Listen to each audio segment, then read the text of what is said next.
ছাড়ার কোনো উপায় নেই। এই জন্য টানা রাত্রে যেই দেখে যে রাজুর এখানে সাইডে কেউ নেই, অমনি এখানে পাকা মুমাতে চলে আসে। তা আমি তোদের বলছি, লড়তে যদি হয় আমার ব্যবসার পরে আয়, আমার ব্যবসার পরে এসে লড়। এরপর থেকে আমার ব্যবসার টাইমে যে আসবি তার বিরুদ্ধে আমি কিন্তু ব্যবস্থা নেব, অন্যরকম ব্যবস্থা।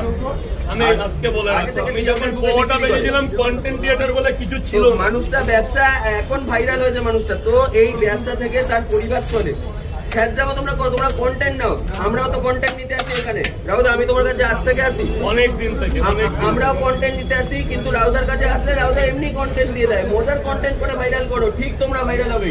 এরকম স্যাররাও যদি তোমরা করতে থাকো, তোমরা million million view, lakh lakh হাজার হাজার টাকা কামিয়ে নেবে। কিন্তু এই ব্যবসার জায়গাটা চলে গেলে রাউদার পরিবার শেষ হয়ে যাবে। কারণ পেট মেরে কোনোদিনও ভালো থাকা যায় না, আমি সবাইকে বলে দিলাম। আমি ওখান থেকে যখন ভিডিওটা স্টার্ট করেছি চলে গিয়ে রাজুদাকে দেবো, সেই জন্য তোমরা এখনো পর্যন্ত আমার ভিডিওটা কিন্তু দেখছো, নাহলে তোমরা দেখতে না। কারণ ভালোর এখন যুগ নেই। তো রাউদা, আমি তোমাকে বলবো, তুমি যা ইচ্ছা করুক, যে যা ইচ্ছা করুক, তুমি ভাইরাল আজকে হয়েছো। ইচ্ছা বলতে না, না, আমার কথাটা শুনে নাও, তুমি ভাইরাল আজকে হয়েছো, তুমি ভাইরাল কিন্তু আগে ছিলে না। তোমার যদি ব্যবসা বন্ধ হয়, কেউ কোনো কন্টেন্ট ক্রিয়েটর কিন্তু তোমার পাশে এসে দাঁড়াবে না, ঠিক আছে? আর তোমার যদি আজকে ব্যবসা বন্ধ হয়ে যায় না, কালকে তোমাকে লোক ভুলে যাবে, তোমার কেউ মনে রাখবে না, ঠিক আছে?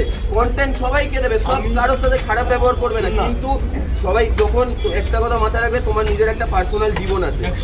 এমন কোনো মানুষের সাথে মিশবে না যে তোমার পিঠ পিছনে তোমাকেই বাঁচ দেবে। ওরা আসে এই করতে, এই নোংরামি ছাবলামি আমি পছন্দ করি না। আর ওদের আমি চাই না ওরা আমার দোকানে আসুক, অন্য জায়গায় যারা এসব পছন্দ করে তাদের কাছে 70 টাকা।